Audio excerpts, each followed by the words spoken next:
I think so. This is a great time to go ahead and get started. Jackie, why don't you go ahead and introduce the South Bay City Council of Government, then I'll go ahead and talk a bit about our guest speaker.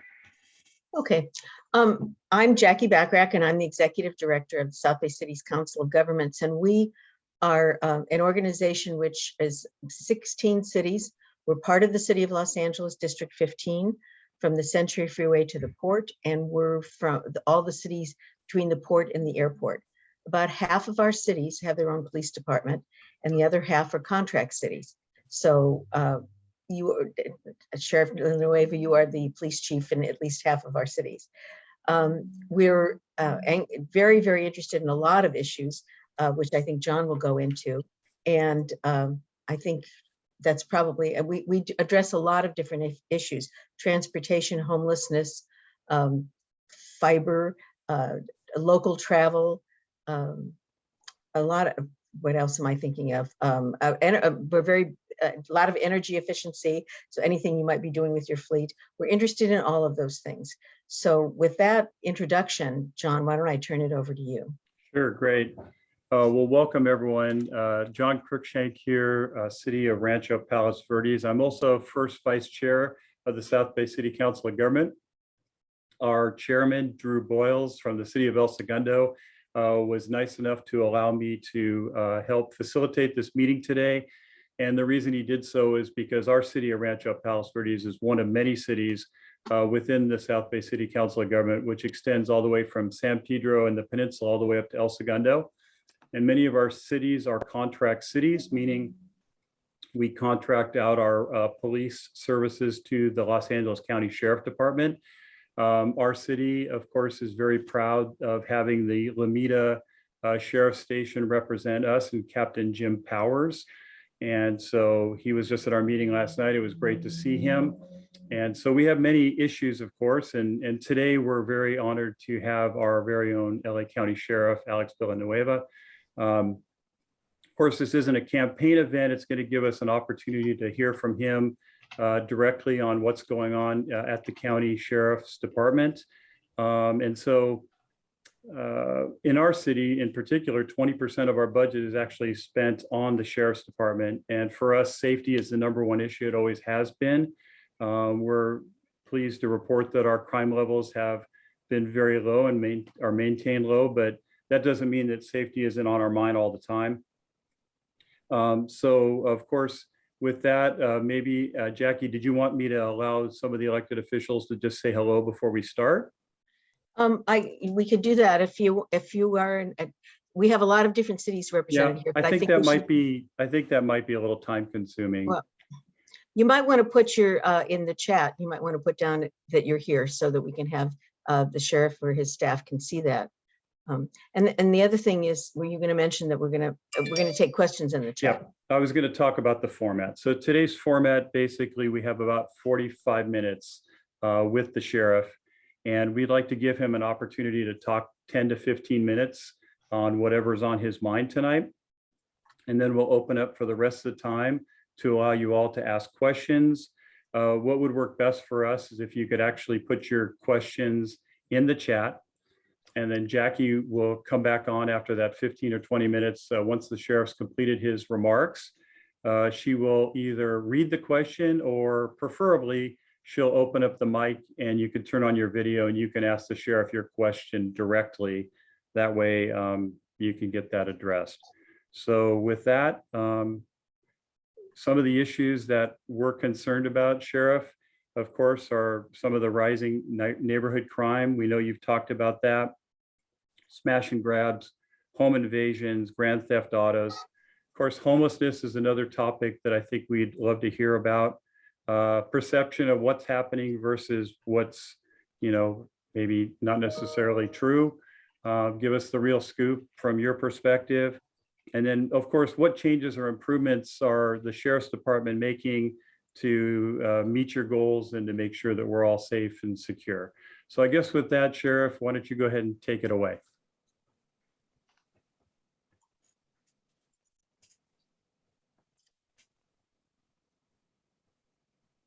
There, can everybody hear me now? Yes, we can.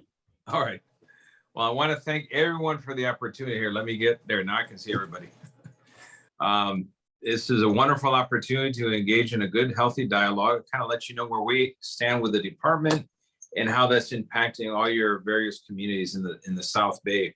And I can tell you first and foremost, I've done 8, tomorrow will be my 87th town hall. So I've crisscrossed the county every which way possible in my first 3 years in office. And I have a good finger on the pulse of what county residents fear. And there's 2 top things, and it's going to be violent crime and homelessness, hands down. It's not even close.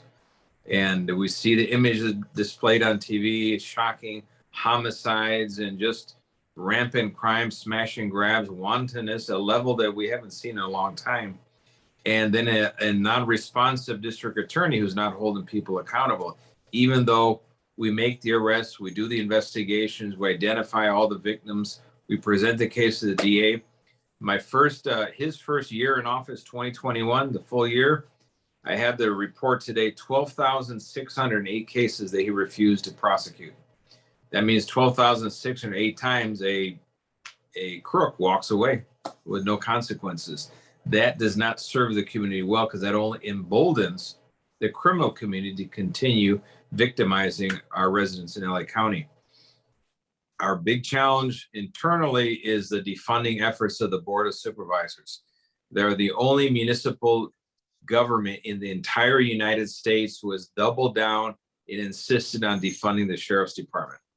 Every other municipality during the 2020 days of civil unrest, we're talking New York, Rochester, New York, Rochester, Minnesota, Chicago, Minneapolis, Seattle, Portland, Austin, Texas, San Francisco, Oakland, the city of LA. Every single one did a defunding effort in 2020, saw a drove of officers disappear, just walked away. And then they regretted it profoundly because the violent crimes skyrocketed. And now they're trying to refund, reestablish their budgets, and try to invite people to come back to the agencies they walked away from. No easy task. But our Board of Supervisors is the only one has made it their policy to defund the Sheriff's Department. 2 years in a row, we lost 145 million one year, 160 million the next year. We lost 1,281 positions. These are budgeted positions. And come April 1st, I'll be facing a loss of 897 sworn deputies and 893 professional staff. That's almost 1,600 on April 1st in the hole. And I'm dealing with a hiring freeze. So I can't hire the people back as they age out and retire from the system. So we're shrinking in an era when we should be growing to meet all the challenges. And our starting point, if anyone is unfamiliar with this, we are the most understaffed law enforcement agency in the entire nation, and is not even close. NYPD has 4 cops for every 1,000 residents. LAPD has 2.2 cops for every 1,000 residents, and we have 0.9 cops for every 1,000 residents. And it's becoming mission impossible. Add to the flavor, the board now wants to insist on imposing a vaccine mandate and firing up to 4,000 employees from our department. These are the employees, the deputies that serve your communities. There is no replacement for them, much less with a hiring freeze. And imagine how much time and energy it's going to take us to train people, bring them up to snuff to replace people that may be fired by the Board of Supervisors. To replace one deputy, just a deputy without any training, that's a 15-month process between recruitment, backgrounds, academy training, and get them out of the academy hired. That's the starting point. Then we have to go through jail operations, work in the jails, patrol training, 6-month field training program, and out there in the street working in patrol. And imagine replacing a 25-year homicide investigator with 15 or 20 years of experience in detective work. Those are not replaceable people. Those are valuable assets we have to treasure and hold on to. So we got some huge challenges here. And now it's, the board has been putting up a lot of smoke, claiming this, claiming that, but the bottom line is public safety is what everyone expects from county government. We're delivering it, but they're interfering, they're harming our ability to deliver that public safety that every one of your communities deserves, and we will provide it. So that kind of in a nutshell where we're at. And I could go on and so many different topics, but I'd rather hear from you and tailor, information that is suitable to what your interests are. Great. Do we have any questions in the, let's see. Now all of a sudden I can't find my chat. Are there questions? I don't see any questions in the chat. Oh, Are there wow. any? I know, isn't that something? Are there any questions for the sheriff? Looks like Yes, George. Councilman Thank you. Shen from Torrance. Thank you, Becky. Good to see you again, Sheriff Villanueva. Once again, I think we met in your office last year. Yes. And the reason we met with Councilman Tucci, as a matter of fact, we were talking about homelessness, and we too have that issue here. And I think a lot of time the challenge is enforcement and trying to get temporary shelter.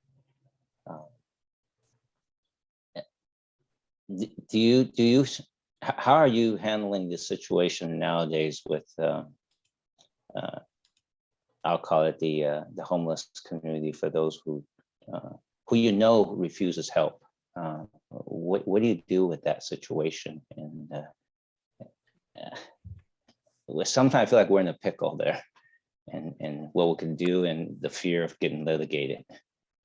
Well, I can tell you this: our homeless outreach service team is we have brought shelter, and we've moved thousands of homeless from encampments into shelter, into housing, or reunited them with their loved ones out of state, for example.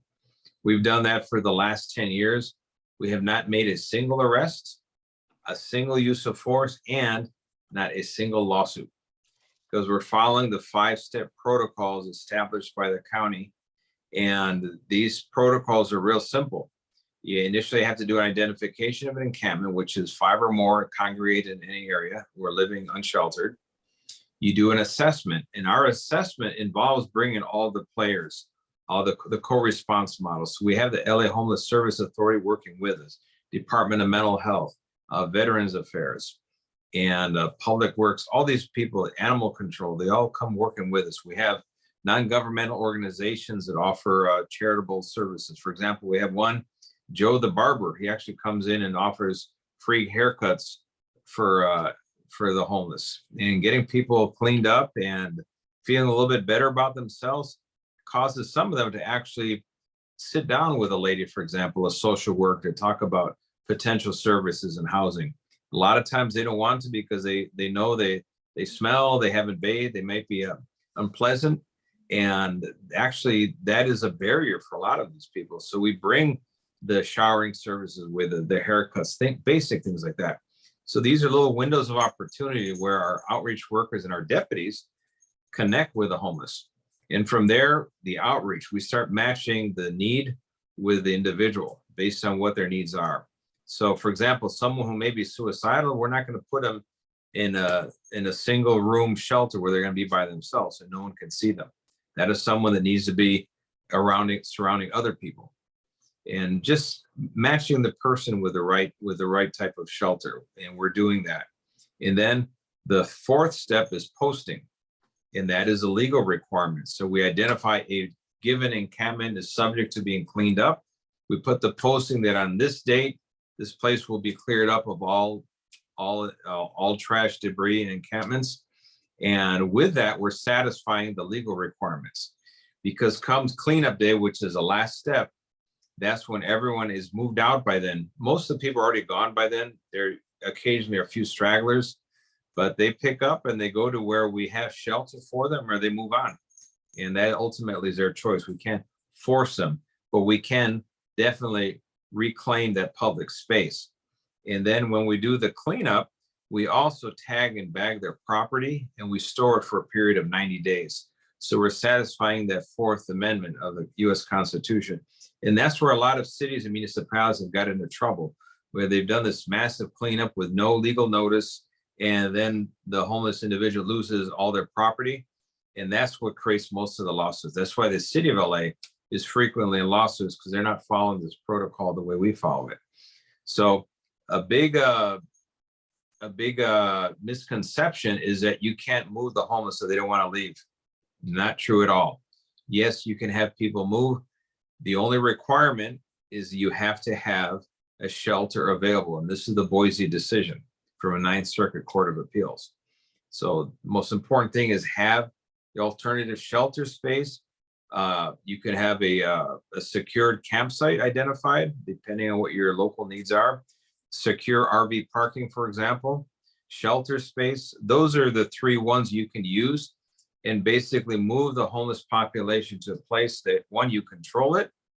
You can provide the food, the medical services, and ultimately all the support, the wraparound services needed to get people into permanent housing or on their way to transitional housing.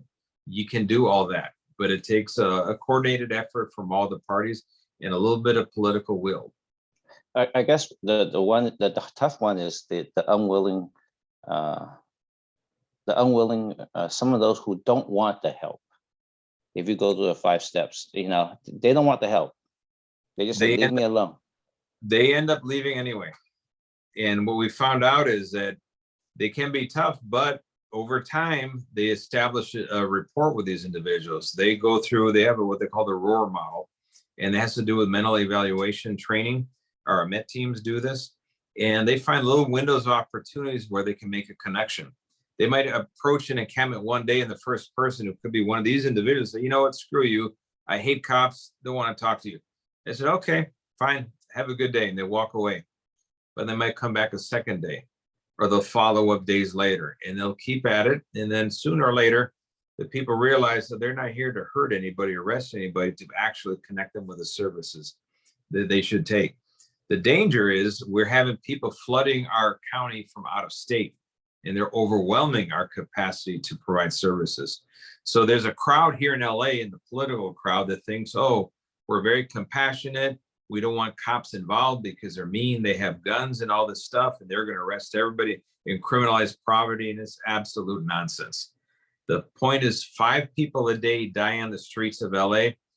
They die of either drug overdose or lack of medical care for something that is treatable.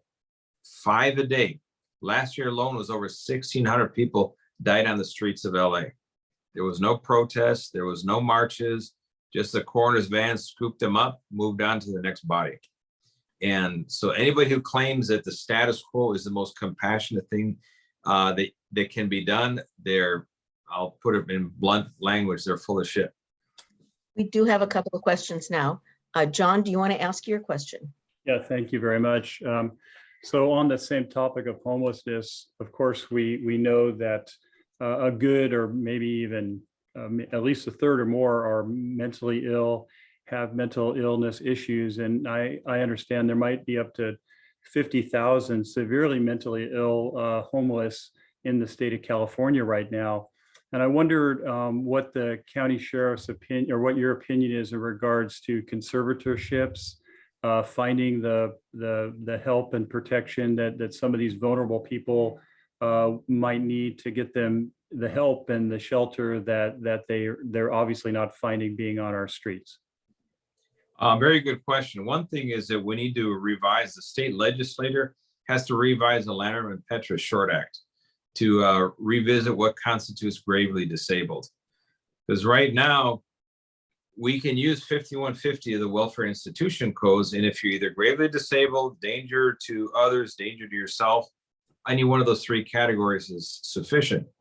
But we bring people that we deem to be gravely disabled to a facility that does 72-hour holds, and they give them a 72-minute hold, and they're out the door while the deputies are still writing the report. And there's a profound lack of bed space for psychiatric care in LA County. And that falls directly on the shoulders of the Board of Supervisors.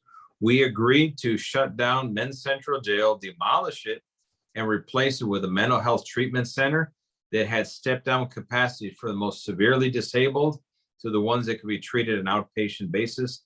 And they rejected it because they bought into the argument from the activists that, oh, it's an expansion of the jail system. No, we were actually going to shrink the jail system by 1,000 beds and give people the help they need.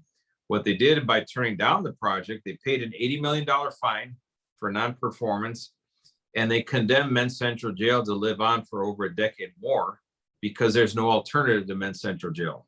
It has 1,000 single man cells. It's the only of its kind in the county. And unless there's an alternative ready to go, it can't be torn down.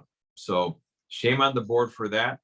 We need to definitely increase that capacity to treat not only the mental health, also the substance abuse. Both groups combined is about 70% of our homeless population in LA County, 70%, which is just an enormous number. And until the Board of Supervisors, the governor's office, they come to grips with that, they're just treading water. So you look at their board agendas every Tuesday, do you see, hey, let's build a mental health hospital? No, it never comes up. Thank you. We have a question from Lomita Councilman Bill Uphoff. Sure, thank you, Jackie. Yeah, Sheriff Villanueva, you mentioned the 12,000 cases that have been declined by the LADA's office, and certainly public safety is one of our very important issues in the city, as I'm sure the colleagues on the other cities as well. Do you have that data by city? I mean, I want to take that back and say, hey, this is the issue that we're facing. I have the data by patrol station, and I know I have it by, for example, South Patrol, Central, North, and East Patrol, and I believe it's by patrol station. That'd be great. They divided it into cities, but at least by the patrol station, you'll know for example, Lomita, we'll know what the numbers are, and across the county, it's just astronomical what's not being filed. If you can send that to me, we can share it with our cities. In fact, yes, I'll have my aide make sure you have that so you can see for yourself. We need more questions, but I have a question. During COVID, of course, we saw a lot less traffic, and now we're seeing a lot of crazy drivers. Do you feel an impact of, what do you think is happening with traffic, and are people driving more recklessly? Well, people got used to driving at speed on freeways during the daytime and thought it was a freebie until people started more and more getting on the freeways, and people are still driving like idiots as if they're the only person on the road. So yeah, we've seen that. We've seen the uptick in traffic collisions as well, and reckless driving. And some of it is tied to the pandemic. People don't realize that the laws of physics weren't suspended because there's a pandemic. And so our enforcement, our numbers are up in that regard. And that's about all we can do on our side, on the enforcement side. We can do more on the education and the engineering side, but that falls on your shoulders, on your traffic design, your traffic control devices mitigation. So that's a conversation you might want to have with the traffic sergeant at Lomita Station, for example, and your motors, to see if there are places that can be tweaked where you're facing the highest risk. Okay. More questions? Are there further questions? This is Jim Gaisley, Councilman from Lomita, and thank you for being on this teleconference, Sheriff. You're the third sheriff I've worked with. I've been on the council 12 years. I've never seen the situation that you're dealing with now, as bad as it is. But what are you doing to try to help the deputies and your employees' morale? I just see what's going on in Lomita. We got a fantastic captain and staff and deputies, but they're working really hard, and they have to be discouraged not getting the support that they deserve. I know our city, we back you guys 100%. And is there anything that cities can do to help their local sheriffs? Oh, I'm going to make it real simple for you. You need to inform your supervisor that her conduct is unacceptable, and you need to vote immediately to lift the hiring freeze. That's the very first thing that needs to happen right now. We have people in the wings waiting to start the academy, and they cannot start because the Board of Supervisors imposed a hiring freeze only on the Sheriff's Department. You can hire librarians, you can hire clerical staff, social workers, engineers, everybody but employees of the Sheriff's Department, both sworn and civilian. And that has taken a huge toll on our operation right now. We're at 72% of staffing levels in patrol stations. We've raised our overtime threshold from 96 hours maximum to 120 hours maximum per month, specifically because the board is starving us of the funds and the personnel needed to keep your stations fully staffed.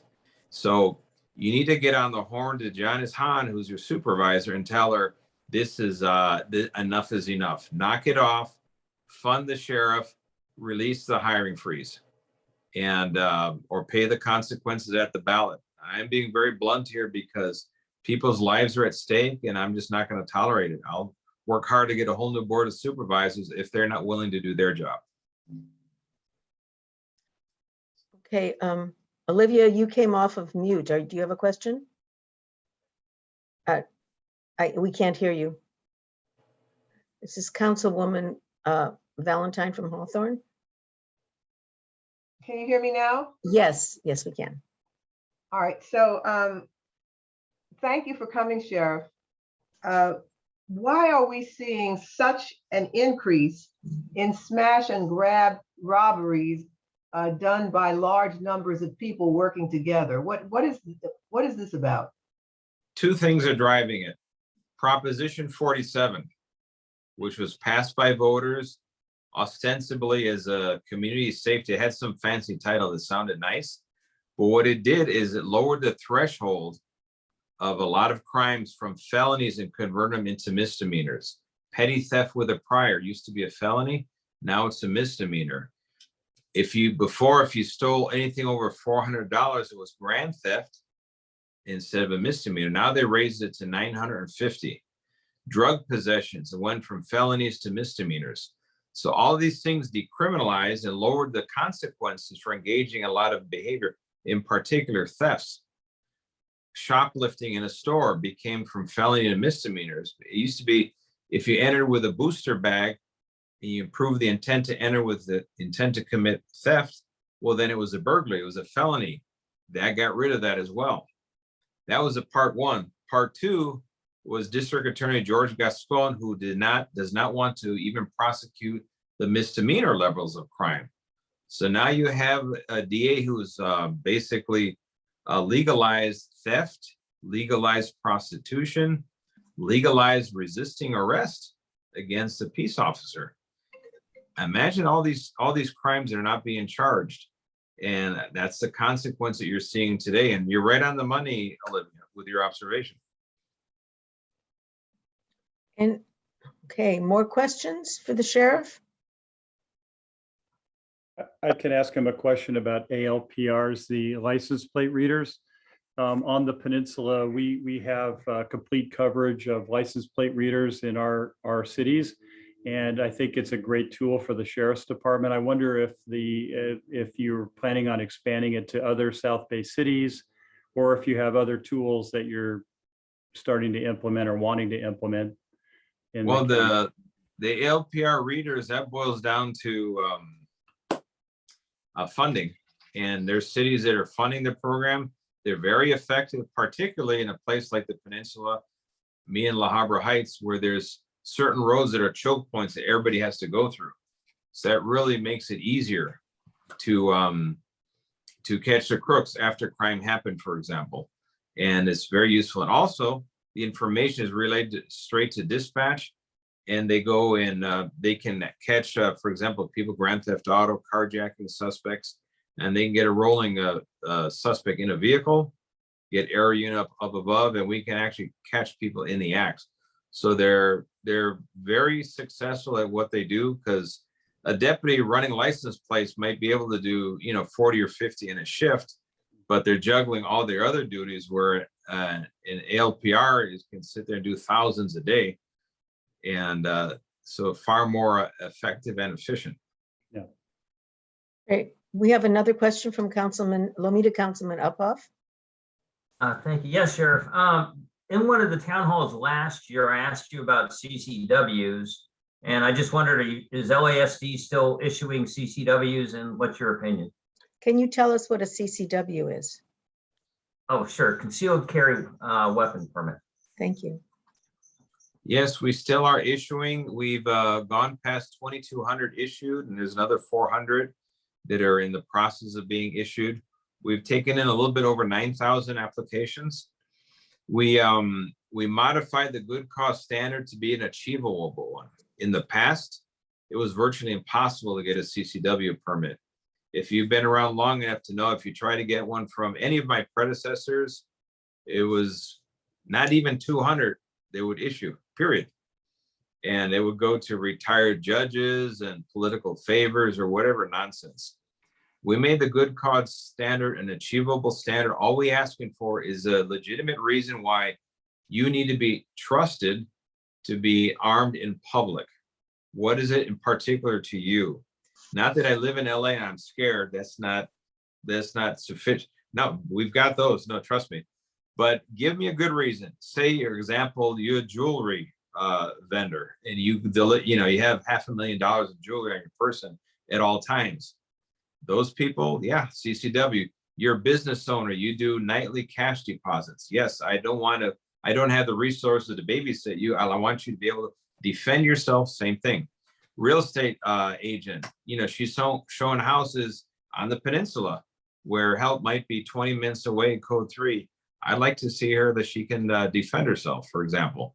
And so those are the different type of things. Say you have a stalker from hell after you, and same thing. Those are legitimate reasons to have a CCW. And as long as you pass the backgrounds and you don't have obviously a felony conviction or a restraining order against you, you're eligible. Our only challenge is everybody's now applying for the CCW, and we do not have the resources of personnel to go through them very quickly. It takes us anywhere from 6 to 8 months to process these things and get them done. So that's our challenge. We have a question. Mayor of Rancho Palos Verdes, David Bradley, has his hand up. Thanks, Jackie. And thanks for joining us tonight, Sheriff. Appreciate your time, and a big shout out to your captain of the Lomita Sheriff Station, Jim Powers, who does a great job for our area. So thank you for that. My question is, I've never seen the acrimony between the sheriff's office and the supervisors be quite as bad as it is right now. Is there anything that we can do on the local level to help mend that? I know that both the supervisor's office as well as your office seems to be, kind of at odds. Can we help mend that, and so we can all get to basically helping protect our folks? Well, if they're doing the right thing, I'm going to be standing shoulder to shoulder with them. If they're doing the wrong thing, harming, I'm not going to join that effort. I'm not going to be part of the establishment just for the sake of getting along to get along while the community suffers. I wasn't elected to do that. I was elected to get the job done, and I'm going to keep doing that. I will tell you this. I read correspondence between Peter J. Pitches and a supervisor back in the, I think his name was Bradley, back in the 70s. And wow. No, it wasn't new. I think it's the same name. But I read the correspondence between the two, and wow, they pulled no punches. It was actually makes today's conversations kind of tame. But all of the past supervisors, there was some balance. There was conservatives, there were liberals. It was like a 2-3, 3-2 split. But it's only today where you have a solid 4-1, sometimes 5-0, where the entire board is of one ideology. That's become very damaging to good governance. Because, I poke fun at the woke crowd, God bless them. And they deserve a seat at the table. The problem is, in county government, they occupy every single seat at the table. You have 25-year-olds that just got out of college telling the supervisor, this is what you should do with public safety money. And that is very scary, because they actually do what they tell them. They write the board motions for them. And then I asked the supervisor about it, and they kind of almost don't seem to understand the impact of their own motions. In fact, if you go to my Twitter account today, we got a letter from the fire department announcing it went from the fire chief to a firefighter that he's going to get a 5-day suspension for not complying with a COVID mandate. However, since they're in a staffing crisis, he's going to serve the 5-day suspension at a later date. I mean, that is just so bizarrely wrong in every way you can think of. It illustrates how out of touch with the reality the board has become these days. And it's because there is no balance within the board. There's no counterpoint. And that is a threat to the entire county, really. We need to reestablish moderates on the board, people that can say no, people that are not solely engaged in feeding the homeless industrial complex with no consequences. And that's been missing for the last probably 10 years. Thank you. Are there further, is the Board of Supervisors too small? Way too small. If I was a king for a day, and this would be my recommendation, double the size of Board of Supervisors from 5 to 10. And you'll wonder, wait a minute, that's an even number. What if you have a 5-5 split? You need to have an elected county mayor that would be could cast the deciding vote. And then you're establishing a check and balance here. Each supervisor represents 2 million residents. That's more than some states' entire budget. In fact, the county's budget is bigger than the budget of 42 different states. Our population is bigger than the population of 40 states. And you have 5 supervisors. There is no oversight to the supervisors. They represent both the legislative branch of government and the executive branch of government. That is too much concentrated power. Turns out the only check and balance to this whole thing is me and the DA. But the DA is in their back pocket right now. So I'm kind of like the last man standing. So we need to expand the board, make it 10, and then we need to get an elected county executive and an elected inspector general that covers all, that's my dog, that covers all of county government. That's what needs to happen. Additional questions? Does anybody else have a question? This is a very quiet crowd tonight, Sheriff. I got one. Okay, Yeah. George, Torrance, Councilman Shin. Sheriff, you know, I look at a lot of the crime going up and up, just like the earlier questions. You addressed Prop 47. Is the only way we could get control of law and order in our cities and county is get a new DA? That would be part of the equation. Yes, we need a new DA, hands down. I mean, The short of current- that, what can we do? You know, that's my question. Well, we need to repeal Prop 47 and rewrite the whole thing, or just get rid of it and start from scratch. I don't think anyone's against reforming the criminal justice system, but dismantling it and removing the consequences to committing crime is only emboldened the criminal community. And they talk, they compare notes. They know, hey, in LA, it's since they've legalized prostitution, now let's move our human trafficking operation to LA. We're one of 5 top spots in the entire nation for human trafficking. And that's a tragedy right there. So Prop 47 is a problem. Prop 57 is another one. And that's the one that changed a lot of things about who qualifies for early release, parole, probation, for example. AB 109, that's another gem, the prison realignment strategy. It dumped the problem into the counties, but then the counties is starving the jails of the funds necessary to have a constitutional level of care to the inmate population. The end of this week, we're going to be serving notice on the Board of Supervisors. They're going to be sued. And because they failed in provide the sufficient funds to take care of the inmate population. So we're taking legal action where we've been forced to, because the board just does not listen at all. And it's sad really that it comes to this, but my obligation is to the community, to you, and to the people that are under my care and control, which is the inmates in our jails.